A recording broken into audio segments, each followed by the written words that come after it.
Apa jadinya jika secara tidak sengaja kalian malah membunuh seorang psikopat? Hal itulah yang terjadi di film ini. Tokoh utama di film ini malah tidak sengaja membunuh psikopat gila.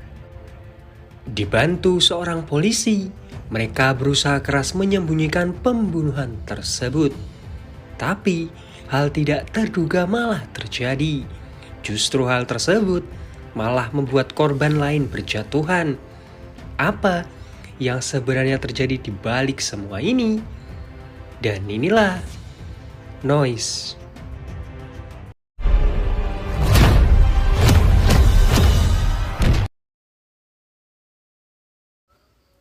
Di sebuah pulau terpencil, di mana tingkat populasi penduduknya yang terus saja menurun dikarenakan penuaan dan juga migrasi selama bertahun-tahun. Hiduplah seorang petani ara hitam bernama Izumi. Berkat hasil perkebunan buah ara milik Izumi ini, pulau tersebut bisa perlahan-lahan dikenal oleh khalayak umum. Makanya, banyak penduduk desa di sini yang sangat berterima kasih dengan Izumi. Di sini juga terlihat seorang pria bernama Jun yang punya hobi berburu. Sesekali, dia juga membantu Izumi di perkebunan. Di tempat berbeda, seorang psikopat bernama Mutsuo datang ke pulau tersebut. Seorang sopir taksi mengantarkannya untuk berkeliling pulau. Tapi Mutsuo langsung mencekiknya sampai dia tewas. Mobil mereka pun oleng. Mutsuo dengan santainya keluar. Dia lalu meminum minuman yang dijual di pinggir jalan. Izumi dan juga Jun yang saat itu lewat meminta Mutsuo untuk membayar minuman yang dia minum. Tapi Mutsuo terlihat acuh dan dengan santainya pergi. Di tempat berbeda, seseorang menabrak babi hutan yang lewat sampai mati. Polisi yang datang ke TKP hanya menilangnya.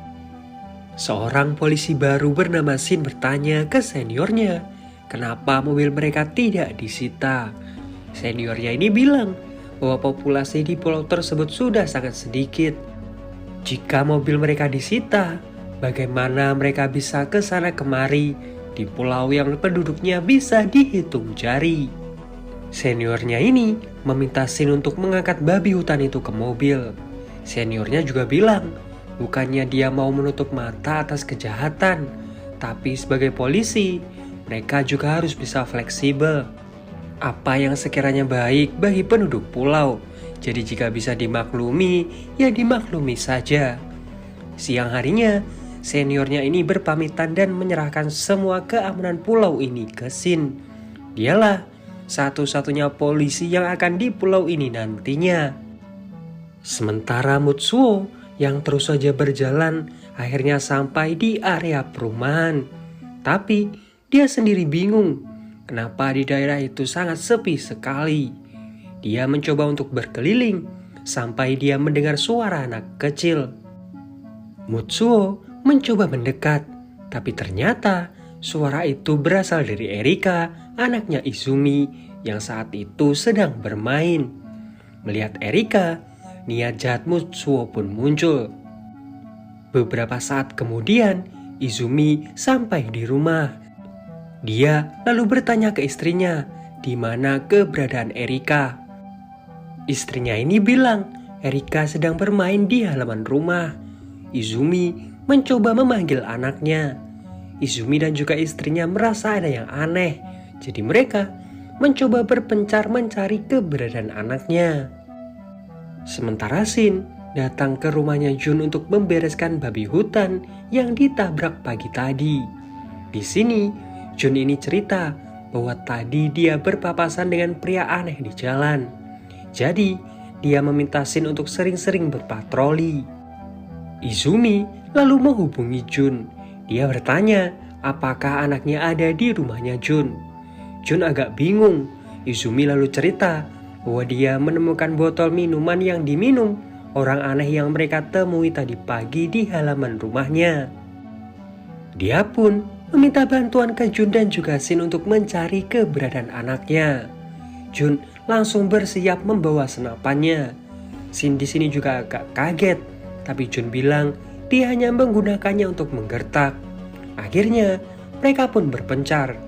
Izumi yang tidak juga menemukan anaknya mencoba mencarinya ke daerah perkebunannya. Nah, saat sampai, dia melihat ada sebuah bayangan di dalam rumah kaca.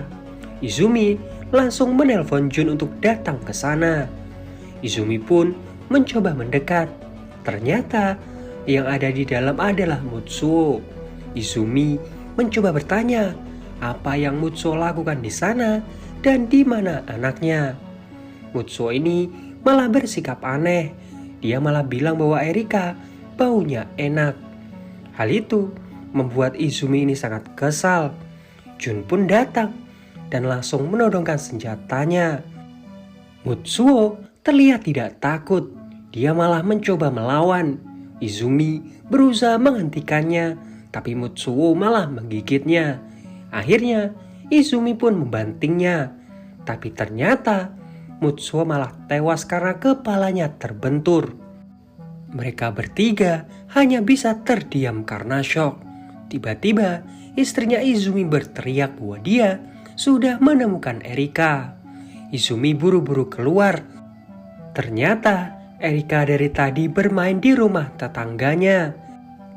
Mereka berdua lalu pamit pergi. Izumi kembali masuk. Dia lalu bilang bahwa kini dirinya sudah tamat. Dia akan menyerahkan dirinya. Tapi Jun malah melarangnya. Jika Izumi ditangkap, bagaimana nasib penduduk desa dan juga pulau ini? Karena pulau ini masih ada sampai sekarang juga berkat buah ara milik Izumi. Shin pun punya ide gila, di mana mereka akan merahasiakan hal ini dan menyembunyikan jasadnya Mutsuo. Jasad tersebut lalu dibawa ke rumahnya Jun.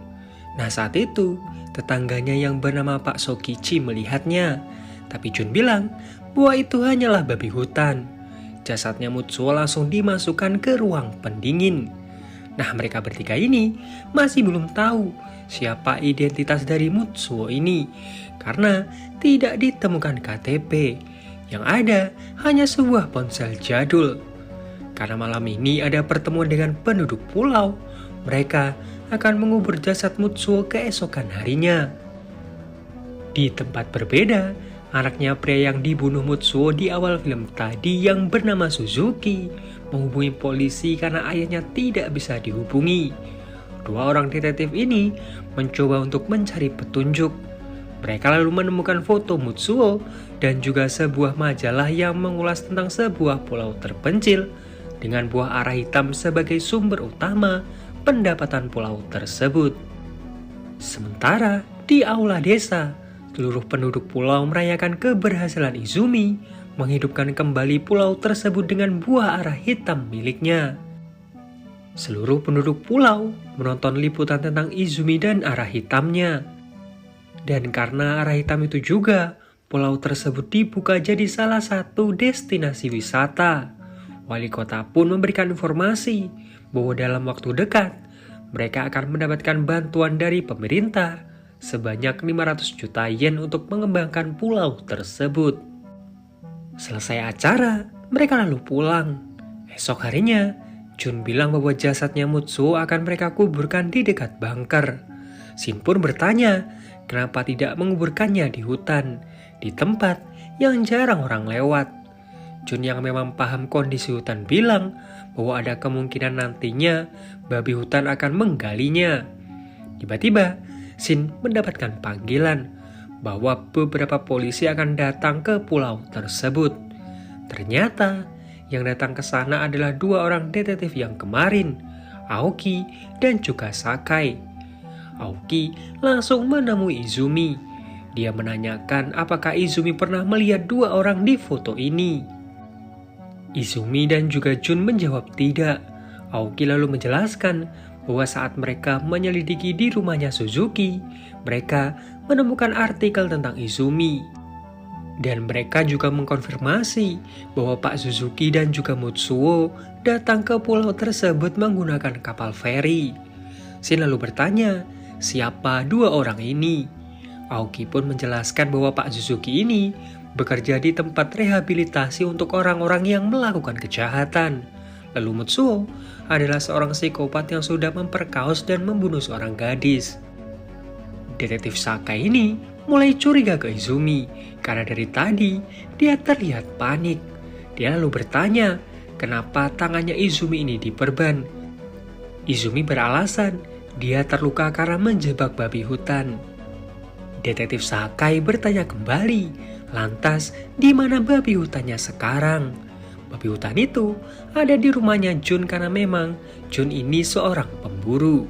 Tiba-tiba, Shin mendapatkan laporan penemuan mayat. Mereka langsung bergegas ke sana. Izumi dan juga Jun agak sedikit khawatir. Ternyata mereka menemukan jasadnya Pak Suzuki. Izumi dan juga Jun sedikit bernafas lega. Tapi Jun segera ingin membuang jasadnya Mutsuo. Di tempat wali kota, perwakilan pemerintah pusat yang mendengar ditemukannya jasad jadi agak ragu untuk memberikan bantuan tersebut ke pulau itu. Tapi wali kota bersikeras bahwa pulau itu adalah pulau yang damai. Wali kota yang saat itu kesal meminta sekretarisnya untuk membawa Izumi menemuinya. Karena perwakilan pemerintah ingin menemui Izumi. Izumilah satu-satunya harapan uang bantuan tersebut bisa cair. Sementara beberapa personel polisi langsung datang ke pulau tersebut. Kepala polisi memberikan instruksi agar seluruh personel polisi menyisir setiap sudut pulau tersebut untuk menemukan keberadaan Mutsuo, karena dia sangatlah berbahaya. Shin sendiri agak bingung apa yang harus dia lakukan. Sementara Jun membersihkan isi perut babi hutan tersebut.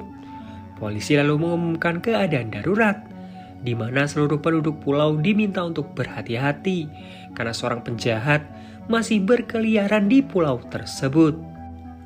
Mereka diminta untuk melapor jika menemukan orang yang mencurigakan. Pak Sokichi mulai curiga dengan bungkusan yang dibilang oleh Jun sebagai babi hutan kemarin. Shin lalu bergegas ke rumahnya Jun. Shin di sini bilang bahwa polisi saat ini sedang menyusuri rumah-rumah kosong. Tiba-tiba, seseorang berusaha masuk.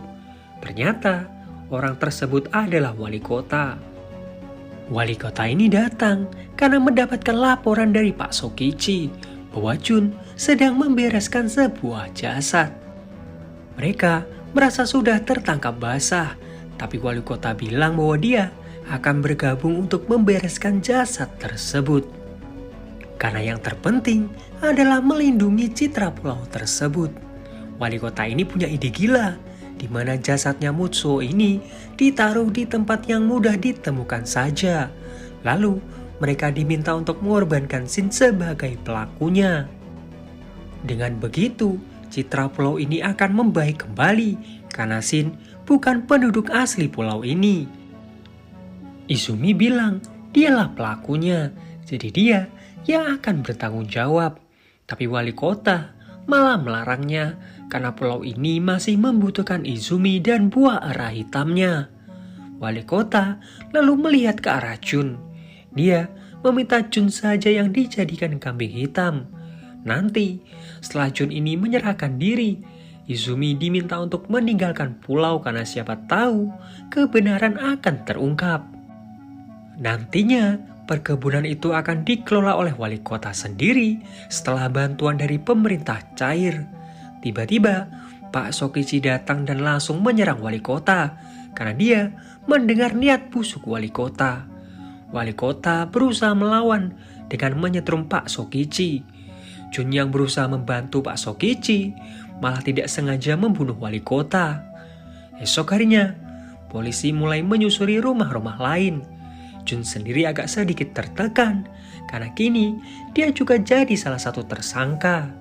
Berita kematian Pak Sokichi sampai di telinga Aoki dan juga Sakai. Mereka berdua mencoba untuk menyelidikinya. Tapi dari laporan dokter yang ada di sana, Pak Sokichi ini meninggal karena serangan jantung. Sementara jasadnya wali kota ditemukan di dekat dermaga. Polisi lalu melaporkan bahwa ditemukan sidik jari Mutsuo di beberapa barang milik wali kota. Mereka berkesimpulan bahwa Mutsuo ini kabur dari pulau dengan menggunakan perahu, tapi ketahuan oleh wali kota. Hingga pada akhirnya, wali kota malah jadi korban. Tapi Sakai malah punya pendapat lain. Dia merasa ini hanya pengecohan. Aoki mencoba menjelaskan ke kepala polisi bahwa yang membunuh wali kota bukanlah Mutsuo. Mutsuo ini adalah seorang ahli. Dia tidak butuh parang dan juga sekop hanya untuk membunuh wali kota yang tidak berdaya. Kepala polisi meminta mereka untuk menemukan bukti, bukan cuma dugaan. Dan hal itu didengar langsung oleh Shin, Jun, dan juga Izumi. Sakai dan juga Aoki mulai melakukan penyelidikan. Sakai ini mulai curiga akan Jun. Dia pun mulai masuk ke huniannya Jun, mencoba untuk membuktikan apakah perkataannya waktu itu benar. Dia lalu mencoba membuka ruang pendingin. Jun saat itu melarangnya dan meminta mereka untuk segera pergi. Mereka pun pergi ke rumahnya Izumi. Aoki di sini merasa tidak ada yang mencurigakan dari Izumi maupun Jun. Tapi Sakai malah merasa ada yang aneh. Sesuatu yang tampak normal, biasanya malah ada sesuatu yang tersembunyi. Sakai lalu menemukan surat berisi identitas dari Mutsuo. Sementara ada rumor yang mengatakan bahwa pelaku yang membunuh wali kota adalah penduduk pulau itu sendiri. Dan hal itu membuat para penduduk ini geram dan mencoba untuk mengusir para polisi. Saat itu Shin mencoba untuk menenangkan mereka. Dia juga memberikan pengertian bahwa para penduduk desa ini tidaklah jahat. Cuma hal seperti ini belum pernah terjadi sebelumnya. Mungkin jika mereka bisa menemukan jasadnya Mutsuo, mereka akan sedikit tenang. Sakai yang mendengar hal itu malah penasaran. Dari mana Shin ini yakin bahwa Mutsuo sudah tewas? Shin agak gugup.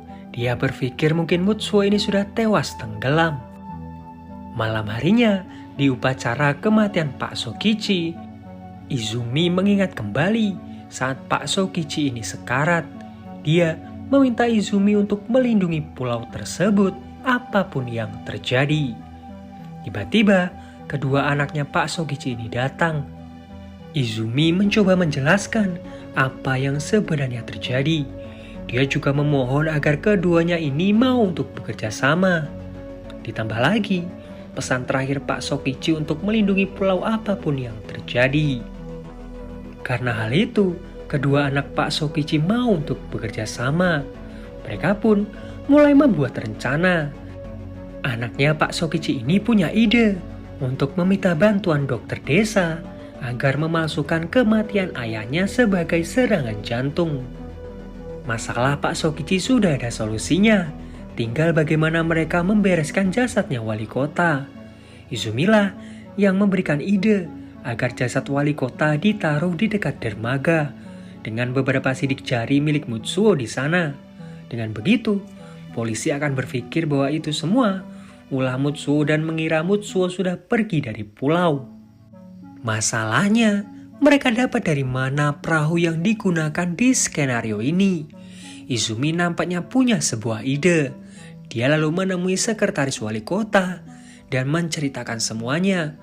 Dia memohon agar si sekretaris mau untuk membantunya. Tapi sekretaris ini malah berterima kasih. Dari dulu, dia ingin sekali membunuh wali kota karena sering berperilaku tidak adil terhadapnya.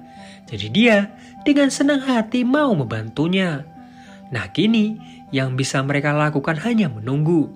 Menunggu sampai polisi menyerah dan mulai percaya bahwa Mutsuo sudah kabur dari pulau tersebut. Di sisi lain, Sakai menemui Shin. Dia berbisik bahwa sepertinya perkataan Shin waktu itu benar, bahwa Mutsuo sudah tewas dan jasadnya ada di pulau tersebut. Saat ini, jasadnya Shin ada di dalam ruang pendingin milik Jun. Esok harinya, Jun mulai berpikir keras. Dia lalu punya sebuah ide. Bagaimana jika jasadnya Mutsuo dikubur di bawah perkebunan arah ini saja? Dengan begitu, mereka bisa terus mengawasinya tanpa disadari polisi. Tempat ini adalah tempat yang teraman, karena tempat inilah yang pertama dicurigai polisi. Saat ini, dia dan juga Shin sedang dicurigai juga. Jadi akan sangat aman jika jasadnya Mutsuo ada di dekat Izumi.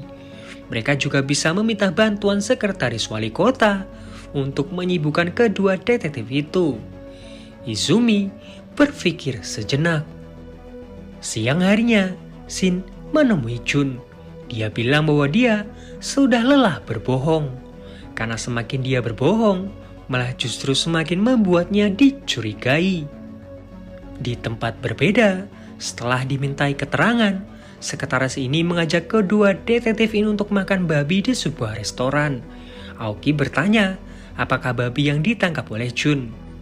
Sekretaris ini bilang bukan, karena mereka tidak memakan babi yang ditabrak. Babi yang ditabrak itu pasti sudah dibereskan oleh Jun beberapa hari yang lalu. Hal itu malah membuat Sakai ini semakin mencurigai Jun. Apalagi dia ingat bahwa Izumi dulu bilang dia terluka karena membantu menjebak babi hutan itu. Mereka berdua bergegas pergi. Sekretaris langsung melaporkan hal itu ke Shin. Sementara Sakai dan juga Aoki memaksa membuka ruangan pendingin. Tapi ketika dibuka, isinya benar-benar babi hutan. Ternyata jasadnya Mutsuo sudah ada bersama Izumi di perkebunannya. Sakai yang merasa intuisinya ini benar, mencoba menemui Izumi. Dia bertanya tentang bekas luka milik Izumi. Dia juga bertanya alasan kenapa Izumi ini berani keluar malam, karena pasti Mutsuo sudah tewas. Sakai juga yakin bahwa yang membunuh wali kota ini pasti juga Izumi. Firasatnya juga berkata bahwa banyak yang bersekongkol di kasus ini. Makanya kasus ini sangat sulit untuk terungkap. Tiba-tiba suara tembakan terdengar. Mereka bergegas pergi. Ternyata suara tersebut berasal dari Shin yang pundir. Izumi dan juga Jun sangat bingung kenapa Shin bisa sampai berbuat senekat itu. Sakai mencoba memeriksa video yang dibuat sebelum kematiannya Shin. Di sini, Shin mengaku siapa yang sudah membunuh Mutsuo dan juga wali kota. Sementara Izumi mencoba bertanya, bukankah Jun juga ngasih tahu ke Shin kalau jasadnya Mutsuo sudah mereka bereskan? Jun menjawab tidak. Kemarin Shin bilang dia sudah tidak sanggup lagi untuk berbohong. Makanya dia tidak mengatakan hal itu ke Shin, agar Shin tidak semakin terseret di kasus ini. Mungkin saat Shin tahu kalau Sakai dan juga Aoki mau ke rumahnya Jun, dia merasa semua sudah terungkap. Makanya dia bisa senekat itu. Sakai lalu menemui Jun dan juga Izumi. Dia bilang bahwa Shin sudah mengatakan siapa yang membunuh Mutsuo dan juga wali kota. Dia meminta Jun dan juga Izumi untuk datang ke kantor polisi. Jun bilang mereka akan datang besok karena sekarang mereka masih dalam keadaan berkabung. Ternyata Shin mengaku bahwa dia sendirilah pelaku pembunuhan Mutsuo dan juga wali kota. Cuma firasat Sakai mengatakan bahwa sebenarnya Shin ini hanya dijadikan kambing hitam. Tapi dia belum punya cukup bukti untuk membuktikan firasatnya itu. Sementara Jun merasa sangat bersalah karena tidak mengatakan rencana selanjutnya. Izumi bilang Shin melakukan ini semua untuk melindungi pulau. Malam harinya, seluruh penduduk pulau mendapatkan sebuah pesan. Pesan berisi bahwa pelaku sebenarnya adalah Izumi dan jasadnya Mutsuo dikubur di perkebunan aranya. Polisi bergegas pergi ke sana. Mereka mulai menyisir perkebunan ara milik Izumi. Izumi dan juga Jun nampak panik. Mereka penasaran siapa yang mungkin mengkhianati mereka. Mereka yang sudah mulai putus asa mencoba untuk memikirkan solusi. Jun pun teringat akan perkataan wali kota saat itu. Dia lalu bilang, bagaimana kalau dia saja yang menyerahkan diri? Dengan begitu, hanya dia saja yang akan ditangkap. Izumi diminta untuk terus berbohong agar dia bisa melindungi desa. Izumi tentu menolak. Sejak awal dialah pelakunya. Daripada terus mengorbankan orang lain, dia lebih memilih menyerahkan dirinya. Sakai lalu datang. dia tahu di mana keberadaan jasad itu. Jasad itu pasti ada di dalam rumah kaca ini. Izumi akhirnya mengaku bahwa memang benar dialah pelakunya. Waktu berlalu, Jun kini yang menggantikan Izumi untuk menjaga kebun, anak, dan juga istrinya. Sakai datang lagi ke pulau tersebut. Dia masih merasa ada yang janggal di kasus ini, apalagi tentang kematian Yasin. Entah kenapa, kecurigaannya terhadap Jun semakin menjadi-jadi. Sakai pun berpikir, bagaimana jika Junlah yang memaksa Shin untuk mengakui semuanya, hingga membuatnya mengambil keputusan gila tersebut. Nah, disinilah plot twist sebenarnya terjadi, bahwa semua sejak awal sudah direncanakan oleh Jun. Rencana untuk menghancurkan sahabatnya sendiri, yaitu Izumi. Izumi menikahi istrinya yang dalam keadaan hamil waktu itu. Nah, istrinya Izumi tersebut adalah orang yang disukai oleh Jun sejak kecil. Berbeda dengan Izumi yang menjadi pahlawan di pulau tersebut, Jun ini bukanlah siapa-siapa. Jadi saat dia tahu bahwa seorang mantan pembunuh ada di pulau itu, dia mulai melakukan skenarionya. Saat itu, Mutsuo membayar minuman yang dia minum, serta menyerahkan identitasnya. Identitas itu sengaja ditinggalkan Jun di dekat rumahnya Izumi, agar kepolisian mulai mencurigainya. Dia juga kan yang menyarankan agar jasadnya Mutsuo dikubur di perkebunan arah milik Izumi, agar semua rencananya berjalan baik. Dia jugalah yang mengirimkan pesan ke seluruh penduduk pulau menggunakan HP milik wali kota. Kini, Jun berhasil mendapatkan apa yang dia inginkan sejak dulu, yaitu memiliki istrinya Izumi. Tapi ternyata cinta istrinya Izumi ini sangat besar ke Izumi. Dia bilang akan menunggu Izumi sampai kapanpun. Istrinya pun mencoba untuk menjenguk Izumi dan berusaha untuk menyemangatinya. Istrinya ini bilang dia ingin pergi dari pulau, tapi Izumi malah melarangnya dan meminta istrinya ini untuk percaya dengan Jun. Dan film pun berakhir. Nah, itu tadi alur cerita film Noise. Seperti biasa, like kalau kalian suka, dislike kalau enggak, subscribe kalau belum. Sampai jumpa di video yang lain. Daejum.